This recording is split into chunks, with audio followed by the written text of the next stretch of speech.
It's funny how you believe without a doubt that if someone you know or even don't succeed at something, it's because they deserve it. They are hardworking people who deserve their success. However, when you succeed at something, it's always matter of luck, because you don't deserve succeeding. I mean, let's face it, it's not because you worked the past 50 hours to nail this exam that you did nail it. It's because the questions were exactly the ones that you wanted them to be. And it's also not your hard work during the past 10 years in the same company that made you being one of the top of this company now. No, obviously, that's your past bosses and HR people who are so stupid that they are unable to see that you're fake, you are a fraud. They promoted you years after years and now you're at the top of your company, but that's just because they are blind and you are lucky, right? Well, no. This feeling, my friend, is what is called an imposter syndrome. It is BS and so common. So today we're going to look at how to reduce this feeling, because I believe you deserve to live your life at its full potential. So first thing first, what is the imposter syndrome? Well, the imposter syndrome is a feeling of illegitimacy. It's the really common feeling that you don't deserve all the good that is happening in your life. It creates stress, shame, anxiety, lack of self-confidence, and make it harder for you to accept compliments. And it can manifest itself in two different ways. The first one is underdoing, and the second one, overdoing. In the case of underdoing, you will do less, meaning that this will allow yourself to justify a possible failure, but also to minimize the success. You will minimize the success by saying that it's either due to luck or help of others. And overdoing will be a way to compensate. It will be a way to show that you deserve your place. You do everything to say, hey, I'm here and here's the reason why I'm here. But everyone already knows why you're here. You are the only person who don't believe it. So the imposter syndrome basically creates a daily vicious circle. You will minimize success, maximize failure, creating the stress, anxiety, shame we talked about earlier. And all this will create the feeling that you're an imposter, you're fake, a fraud, you're not legitimate. And the next time you will have to reach an objective, you will believe the same thing. So how to reduce this feeling? Well, the first thing to do is to own your accomplishments. And I perfectly know what you think. You didn't accomplish anything. I mean, if you have the imposter syndrome, that means that you don't believe your success are due to yourself. That's why I'm not talking about accomplishment in the terms of successes. I'm talking about accomplishments in its origins, meaning what you've done, just what you've done. Not talking about success or failures, what you've done. In case of your exams, you've done your exams. Okay, the success is because the questions were exactly the ones you wanted and needed. But no matter what, you've done your exams. Same for the company. You're here at the top of your company. It doesn't matter how you ended up here. You're there. You did it. So stop looking at things in life as successes or failure and start looking at them as tasks. Because that's what they are, tasks. Successes and failures are basically created by society. Society is what made failures as something bad and success as something great. But I see more success in continuing working after a failure than succeeding at first try. So in that, failing but still fighting is a greater success than just succeeding without having nothing to do. You can definitely minimize your success by always finding an outer source that will explain why you did it. But what you cannot do is minimize the fact that you've done your task. No matter how it was done, if someone helped you, if you were lucky, the task is done when it's done. The second thing to do is to stop comparing yourself. Each individual is unique. Each individual is different. It is so easy to compare yourself to everyone and find qualities in themselves that you lack of.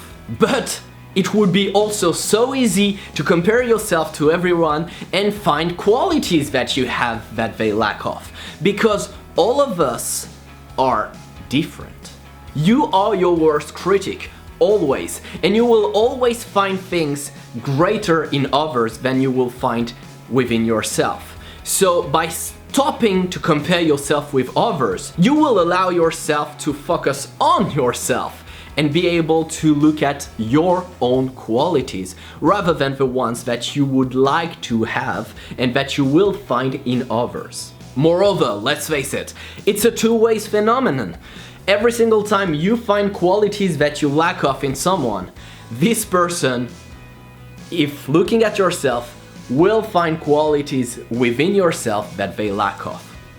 Because, once again, all of us are different, with our own qualities and flaws. Number 3 kind of follows the previous point and is remove the image of the overachieving hero that you have in your mind. We live in a society where superheroes are everywhere. Comic books, movies, video games, media. I mean, superheroes do not exist. Never forget that you are a human. And your superpower is to be yourself. Your superpower is to do everything you can with what you have, which is being human. Because of society, we believe that superheroes are actually a thing. And when I'm talking about superheroes, I'm not only talking about Iron Man, Batman, no, I'm also talking about real people that are shown with a fake image on media. Medias provide an image of some people as overachieving, perfect people. Well, some of them are overachieving, but none of them are perfect. And just like you, my friends, they are humans with qualities and flaws. So remove this image of overachieving hero from your mind, because this is something that you set as perfection. It's something that you set as a goal to reach that you cannot reach because it doesn't exist. Humans will always be humans. No matter what you will do, you will be bound by what you are, a human.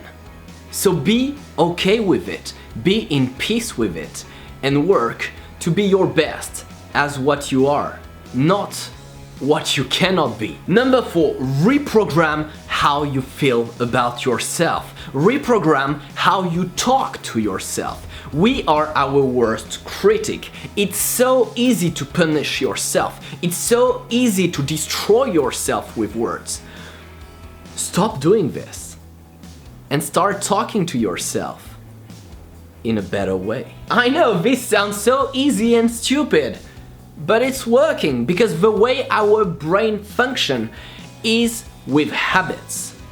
If you spend your life downgrading yourself, it will believe it and it will automatically do it. If you start celebrating even the smallest things, that's when your brain will start to feel more legitimate. It will start feeling better. But how to do this? Well, easy.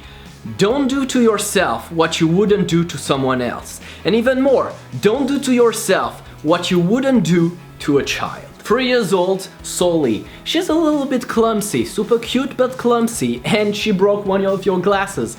Would you go to her and say, "You're such a little bitch for breaking that"? No, you wouldn't.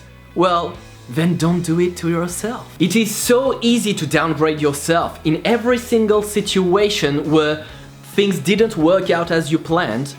You're like, I'm so stupid, I should have done it differently.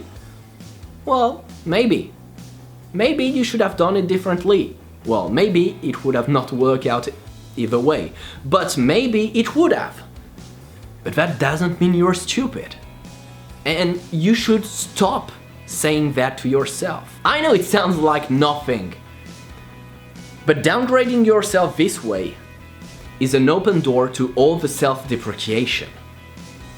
Stopping to do it is saying, no, I will stop downgrading myself and I will start trying to feel better. Because as basic as it might sound, positivity attracts positivity and negativity attracts negativity. So by stopping being negative with yourself will help you being more positive and feel better. And finally, as you are not alone, use the view that others have of yourself to improve the opinion you have over yourself. Because as I previously told you in another video, it is much easier to criticize someone and to criticize yourself than to compliment yourself or someone. So if someone is complimenting you, that means they really have something behind that make them say this compliment, meaning that it is true. I repeat it again, but you are your worst critic. No one and nothing is more subjective about yourself but yourself. You are blind. You don't have the objective vision of what you truly are. So when someone is complimenting you, try to understand why they are doing that. Try to find the facts behind this compliment and then accept them as truth because they are facts. Facts do not lie, so hear them, accept them, and start feeling what you truly are, which is legitimate and deserving to live your life at its full potential. And this is the end of how to beat imposter syndrome. I hope you liked the video. If you did, don't forget to put a thumbs up, share the video, subscribe to my channel. If you really want to help me, please click on the little bell on top of this channel. This will give you all the notifications of the future videos and, well, you know, help me get views. And no matter what happens, I will see you in my next video. Have an amazing, wonderful day. Don't forget to smile and live your life at its full potential.